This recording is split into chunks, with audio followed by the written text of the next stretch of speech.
And we are back. Okay. I like some of the comments. All right, so we just wanted to spend a few minutes here at the end. We've had a lot of great speakers, a lot of great information dumped on you, but I want to get a little bit of feedback. So I've got a couple of polls going on in the Slido, so please like to get some feedback on the workshop. Also, this is a good time to stop and reflect. I know a lot of times when we go off to workshops, you get a lot of information, and then the next thing you jump back into the job and real life and all that kind of stuff. And then a week later, you're like, okay, what was it that I remembered? So it's always good practice is just to spend a few minutes and kind of reflect upon, what is the key takeaway for you. So what I ask for you right now, if you wouldn't mind, type in into the chat room, the meeting chat, kind of basically one good takeaway that for you personally, what did you get from the last 3 days that you can take back to your job? So if you can go ahead and type that in now, I'd appreciate that. So we can, share those with everybody and collect that. While you're doing that, I'm going to call on a couple of people to help me as well. First off, on the screen, you can see I've got the save the date for the next workshop. Right, as I mentioned, April 6th through 8th is we're supposed to be down at the Kennedy Space Center. Hopefully, we'll be able to do that in person. It's every workshop is different. Pros and cons, virtual versus in person, but I prefer the in person. But hopefully, the situation will allow us to do that. If not, we'll figure out to do another virtual one. And then our next one, a year from now, will be the one that is very popular, that we focus on political engineering and the sausage making in Washington, D.C. We always get Congress people and staffers and OMB and White House folks to come speak to kind of share with you the whole sausage making process on the budget process and of course, all the impacts that can happen that are totally outside of your control as a project manager. So as part of the follow-up, I want to go through a couple of things. One is we'll have some time for Q&A. So if you want to enter a question into Slido, it's great. I can take it that way. Or when we get to that, just turn on your mic. And if there's, and this is going to be open question time, if there's anything you want to bring up. I saw a couple of emails with regards to the presentations again. I think you should have all of them except for Jim Crocker's this afternoon. I didn't get his in advance. I will get Jim's presentation and out to you shortly. If, again, because of the email inconsistency, if you didn't receive a particular presentation, let me know, and I've been sending those out. Okay, so that's questions, presentations. Okay, I also got questions I saw in the chat with regards to the recordings. I have been recording it. Hopefully it turned out okay. So after we get through all of here, we'll be editing that a little bit, and I will give that to Shannon Smith at Goddard, who will then hopefully be posting that on our FPDP Goddard site, and we'll make that link available to everybody. So that if there was a particular Q&A session or a particular speaker that you wanted to go back and listen to again at some point, yeah, you'll have that ability. So that's the plan. Hopefully that will work out. Okay, workshop buddies. So hopefully by now you've all reached out, at least emailed and introduced yourself to your workshop buddy. If you haven't, please do and follow up. I really want you to at least make a couple of connections. To that point, I'm going to put one of you on the spot. Is if Peter are you online right now? If you could undo your camera and your microphone, I wanted you to share with the team kind of what you did with your workshop buddies. So Peter, are you still around? I am online. Can you see me? Yeah, now I can. Appreciate it. I'm sorry to put you on the spot, but I just wanted you to share with everybody your workshop buddies and what you've already done. We were team number 8. We had Kristen Brown and Ray Sledger. We actually communicated by email the first day of the class, and then with that, we elaborated to having 2 teams meeting to go through the assignments, and we had an open forum discussion. and we were able to wrap up all the assignments in day 2 of our team meeting.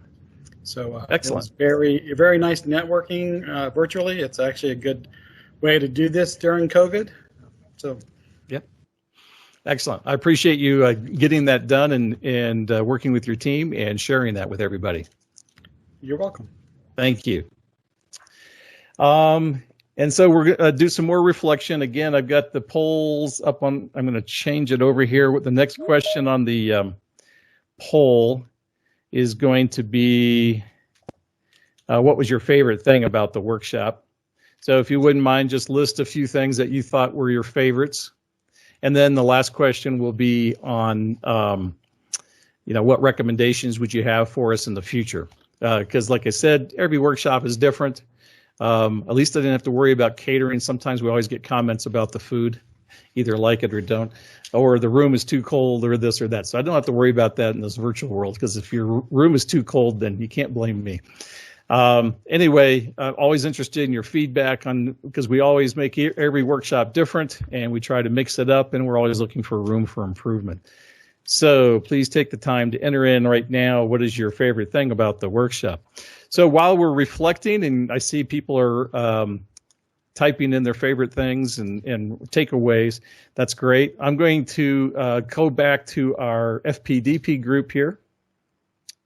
And I'm going to ask each of them just real briefly to share with everybody what's their one takeaway. So I'm going to start down here with Chayton. Are you still around?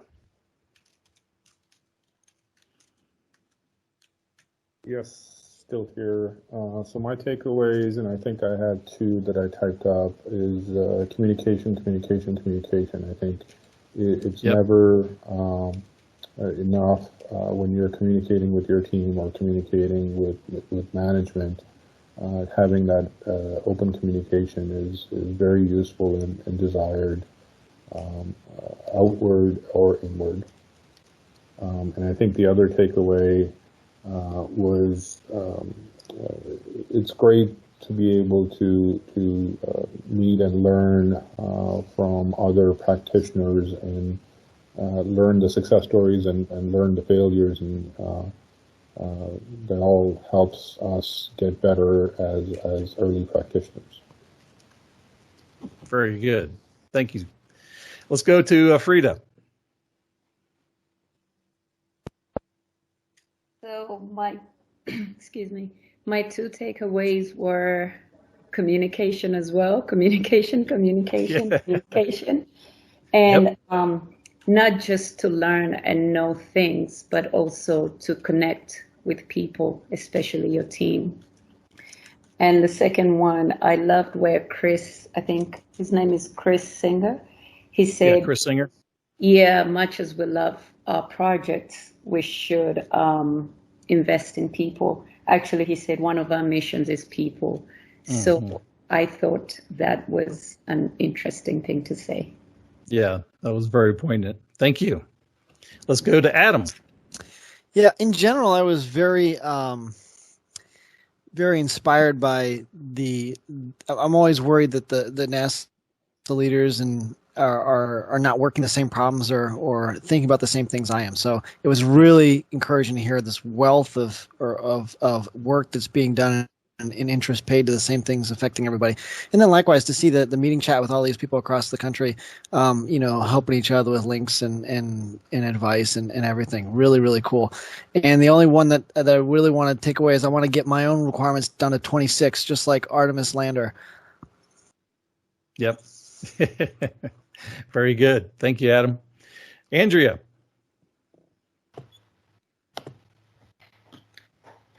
Hey, well, so I think for me, one of the big ones was actually something that came up that you said was regarding not being afraid to challenge the existing assumptions. You know, a lot of times I think we go into a project and assuming we have to live whatever those already existing assumptions are. So challenging those was a really good takeaway for me. And then the other thing was from Chris Singer's presentation today, and I know it's going to be difficult for me, but trying to reframe my mindset regarding how you look at failures. So, I understand like that you can get 1,000 lessons learned from a failure, but still being able to reframe your mindset with failures being okay, that's definitely going to be a challenge for me. Yeah, that's a good one. You know, when I came up in my career, and of course the time was different back in the dark ages, but there quite honestly was a lot more opportunities. It was a little bit easier in those days and I highly recommend if you can do it today, but sometimes it's harder. But there was it was easier to be put on much smaller projects, right? You know, I started on internal IRAD or working on things that at the end of the day you want to do the best job you can, but if it fails, you're allowed to fail essentially. You know, your career's not over. And I got to work on some very small projects in the 80s, and some of them worked fine, some of them didn't work fine, and I learned immensely. And then of course, with success, then you get bigger projects and the stakes go up, but still there were some that worked out well and some didn't work out so well. So the more I think you can practice that and have those opportunities even to try things that maybe it's not a stake. Now, if you're in the middle of a flight project right now, you can't necessarily go into it saying, okay, I'm going to fail, but you got to be prepared for that failure, because there will be something thrown your way. But it's a hard one, but I think the more you can practice it, the better you get. Yep. Thank you, Andrew. Let's go to Kristen. Hey, Walt. So one of the things that most of the presenters talked about was building relationships with your team members and taking time to do that. And Lisa Watson today in her talk talked about how important it is to have that strong relationship, because there's going to be times when you disagree. So that kind of resonated with me, to build those strong relationships, and having that in place will help us get past those disagreements. Nikki Fox also talked about how she schedules time for one-on-ones with everybody in her division, which is really impressive because I'm sure she's extremely busy. And so that's a reminder to me that in spite of the busyness of the job, to carve out that time to get one-on-one with people and develop those relationships. And I think it's especially important right now with COVID and being with a new team to make time to do that. Right. That's a good point, Kristen. And when I was leading 800 people at the Applied Physics Laboratory, that was one of the first things. That was one of the first times I'd stepped into that kind of role versus just doing project management. And that was one of the first things I had to learn, that my job now was not being a project manager, but actually my job was the 800 people. That was my job. And it's a different mindset. But I think it's important for even project managers, because you have a team, to continue to think that way. Thank you, Kristen. Let's go to Milton. Hey, so I think I wish you had chose me first, Walt. Everybody had those great answers, man. I don't know. That was a great one, Kristen. I really appreciated that as well. And Walt, Donna, Shannon, great job on this workshop. It's been outstanding. So many good nuggets. I'm hoping that some of the presenters, like Crystal, she had some notes, I think, in her presentation. I'm hoping they had those as well. Yeah. So I agree with challenging assumptions. That's another good one, Andrea. I'll go with Dave Mitchell talked about the stability of leadership throughout the project lifecycle and maintaining a sense of urgency as being very important. It's hit home to me. I'm speaking of those where I am on Old San Juan, especially because sometimes if something isn't on a critical path, like a subsystem or element isn't on that critical path, people kind of lose that sense of urgency. And I'm learning that on the project, any opportunity you can get back to gain schedule anywhere and take advantage of resources, you got to do it. So yeah. I thought those were really good. Yeah, that's good. I really appreciated that too. Thank you, Milton. Let's go to Karina.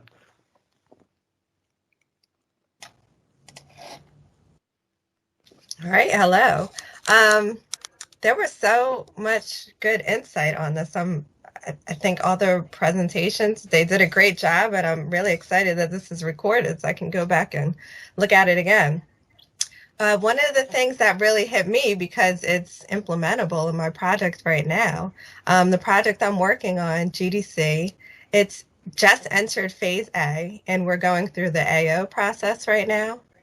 So we actually just recently got a presentation from SMD, providing us with some lessons learned from a previous project that went through the AO process. And one of the things that they said is it's important for the instrument vendors to work together. So when Crystal spoke about that and she talked about how you can bake that in to that contract, I thought that was great. And that's something I'm going to bring back to my team as a suggestion. Additionally, another great point that I never thought about as well before is Nikki Fox. She mentioned that she doesn't send emails, for example, to her team during the weekend because she doesn't want to make them feel like they're obligated to be looking at their email during the weekend, working during the weekend, and feeling like they need to respond. So that's something that I'll look at as well, and I'll have to figure out how to do that, how to delay my emails. But I thought that was a great point that she had there. No, that's an excellent point, and Jim Crocker touched on that too about how communications today is so much different. So when I used to work for Mike Griffin, he's notorious for sending you emails at 2 a.m. on a Saturday night. So again, you have to adjust to who your boss is. But yeah, I like Nikki Fox's suggestion that you give people the weekend, unless there's an emergency and something's crashing, you give people the weekend off. So I appreciate that. Hey, let's go to Joe.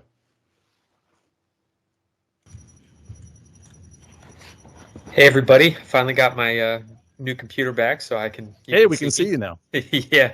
All the presentations were great. My main takeaway is just, the optimism and efficiency of operations during COVID. There's still being significant progress being made all over, despite the circumstances. So that's great. And from also being someone with a financial background, procurement strategies and contract relationships. It came up this morning. I mean, if the human landing system can be a fixed price contract, I think we all need to reevaluate our approach here because there's quite a bit of risk there. And I can only imagine the margin that was built in with that fixed price negotiation. But it does sort of, give you a better appreciation for your final cost up front. So definitely something to consider there. Yeah, very good. Appreciate it, Joe. And last, Melanie. Hello. Great workshop. I really enjoyed all the presenters' presentations and their values and their feedback. And what was very refreshing is a lot of them spoke about similar things. So it seems like they're kind of all on the same page. So it's good to hear that upper management, they are on the same page talking about diversity, communication, building relationships. So that was one of the main takeaways, is just seeing how we can be different, but yet we're still trying to achieve similarities and trying to work together as a team. And one of the things that my main takeaway is assume positive intent and don't go in with preconceived notions. So I think that's very important for us to check our assumptions and our biases and be aware and be self-aware. Yeah, excellent. Very good. Excellent takeaways by everybody. And I've been watching the chat, so I appreciate you doing that. So thank you for that. So thank you all for being here. I'm going to also ask if Donna, did you want to say a few remarks in closing? Thanks, Walt. No, I also wanted to thank everyone. It was great that we had, almost 60 people going into the last session. So folks stayed the whole time. We were engaged the whole time. It's something that, you worry about when you're doing a virtual workshop. But I hope that the topics were enlightening. I did grab a few of the suggestions for next time, and Walt and I will definitely look at those topics. If down the road you have other ideas and thoughts, we'd love to hear from you. Always check in with me. I've had a few folks checking in with me on mentoring, and I'm happy to continue those conversations. So thank you all for joining us. Thank you, Donna. Appreciate that. Just a couple of questions. I see there was a question about, again, around the recording.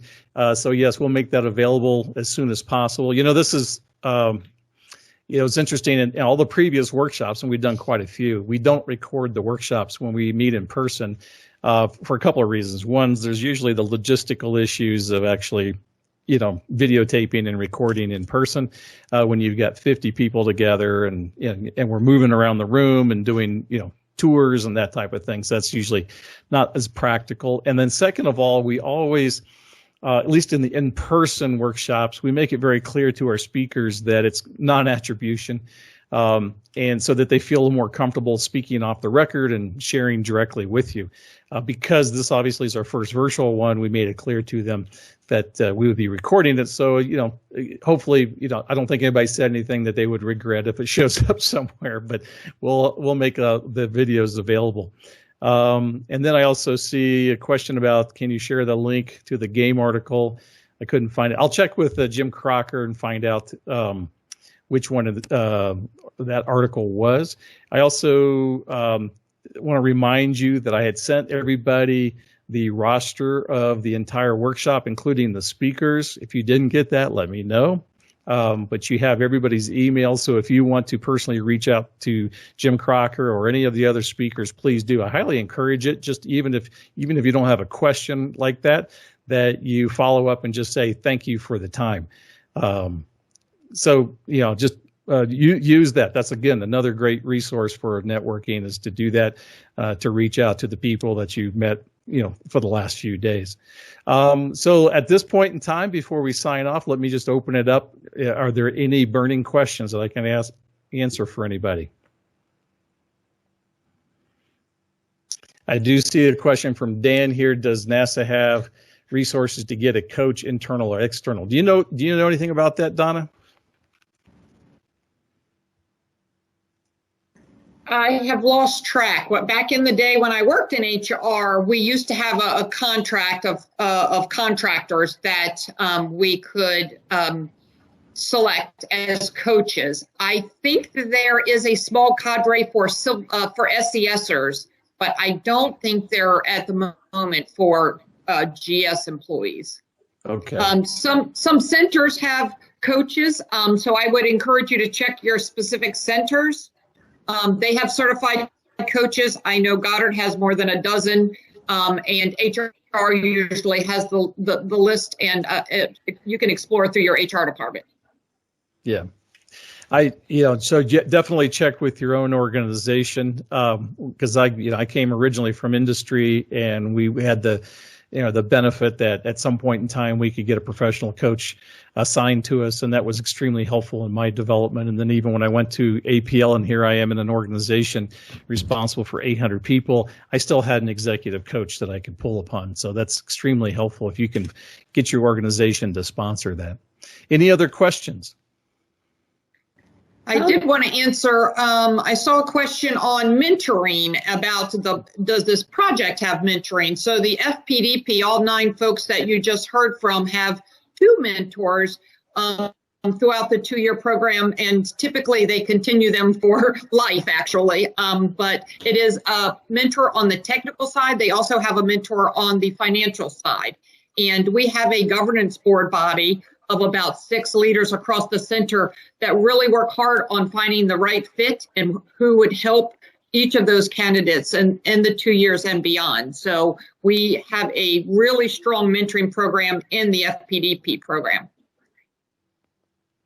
Yeah, very good. Thank you. Other questions? How long will the recording be available? Well, first off, I have to pull it down, and we'll edit it down a little bit, and then we'll look for getting it. I'm planning to see if we can get it to Shannon that can post it on the FPD website or SharePoint site or some site that we can hold on to it for a while. Okay. Thank you. Thank you, Frida. Other questions?